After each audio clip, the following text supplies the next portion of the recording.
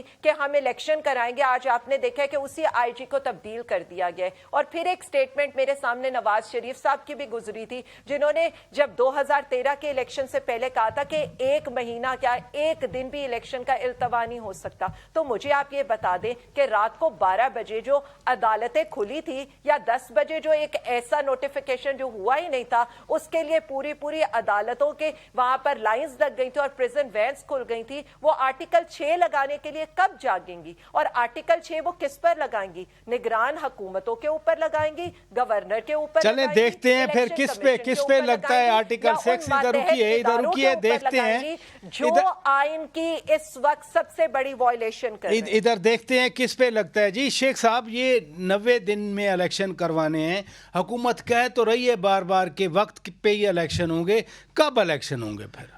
دیکھیے پراچا صاحب، بالکل الیکشن ٹائم پہ ہونے چاہیے، لیکن کیا الیکشن جو ہو جائیں گے، جو بھی الیکشن اس سے پہلے ہوئے ہیں اس کو تسلیم کیا گیا ہے؟ ابھی کراچی میں بلدیاتی الیکشن ہوئے ہیں، الیکشن تو ہو گئے، اس کے بعد کہتے ہیں دھاندلی ہوئی۔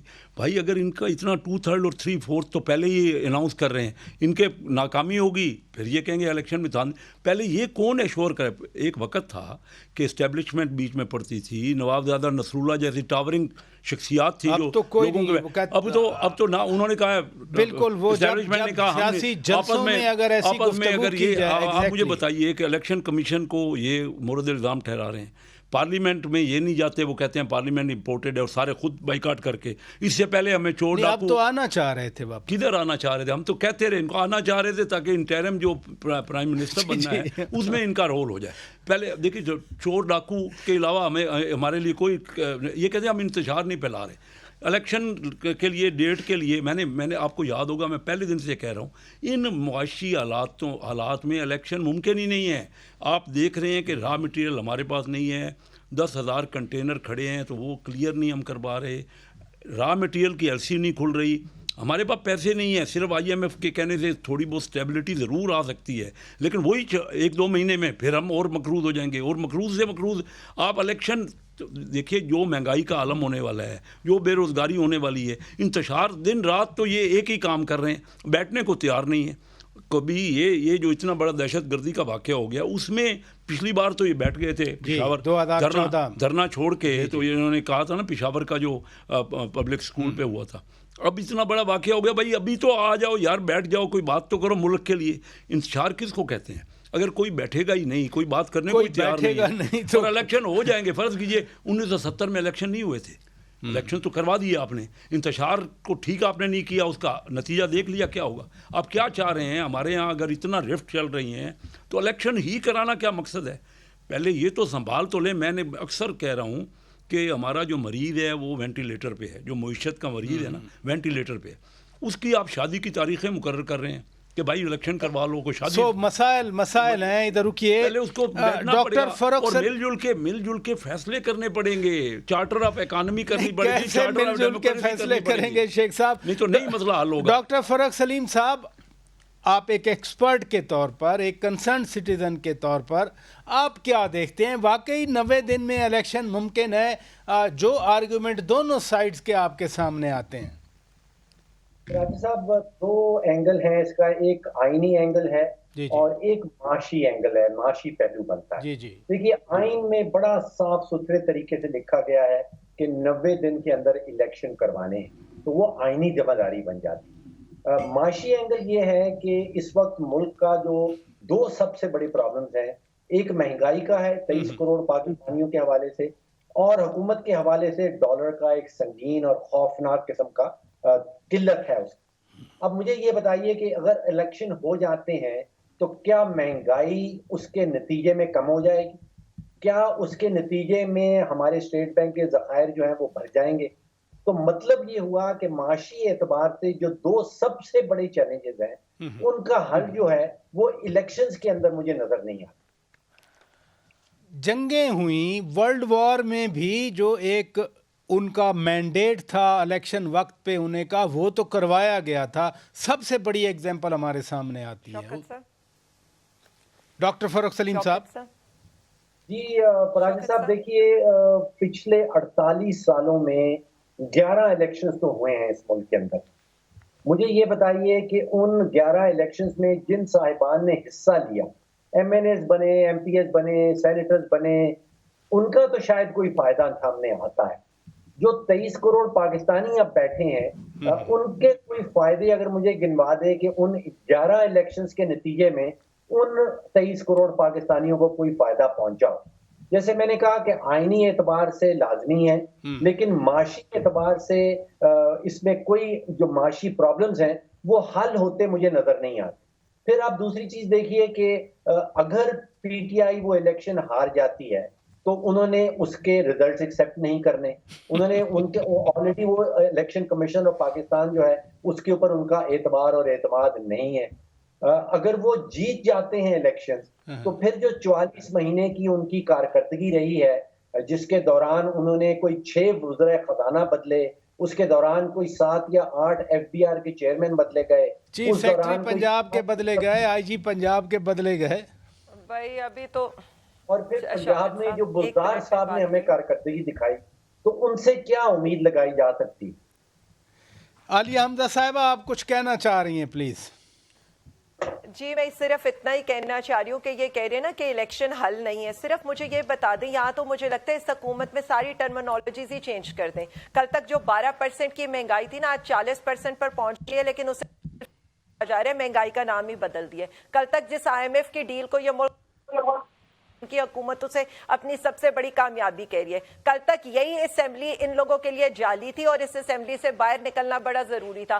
آج اسی اسمبلی کے لیے یہ کہہ رہے ہیں کہ ہم آتے کیوں نہیں، انہوں نے تو اسمبلی نہیں چھوڑی تھی، یہ تو 3.5 سال اسمبلی میں بیٹھے رہے۔ چھوڑی تھی یا نہیں چھوڑی تھی نہیں، لیکن شوکت صاحب جعلی تو یہی کہتے تھے نا، یہ تو حلال حرام کی بات تک آ گئے تھے، اب میں اس پہ کیا پڑھوں۔ کل تک جو الیکشن فوراً ناگزیر تھا، آج یہ کہہ رہے ہیں جی کیوں جانے ہم نے الیکشن میں۔ مجھے یہ بتا دیں ان معاشی حالات کا، اس معاشی بدحالی کا، اس دہشت گردی کا ذمہ دار کون ہے؟ ہمارے ادھر تو نہ دہشت گردی ہوتی تھی، چلیں بہت شکریہ، وقت ختم ہو چکا، بہت شکریہ۔ 400 ارب روپے کا قرضہ دے دیا امیر آدمی کو، 100 امیر گھرام۔ مجھے جواب دینا عالیہ حمزہ، یہ جو بحران آج آیا ہے، ڈالر ہمارے پاس شارٹ ہو گئے ہیں، آپ نے 450 ارب روپے کا قرضہ دے دیا 100 امیر فیملیز کو، وہ کوئی جواب دینے والا نہیں۔ چلیں بہت شکریہ۔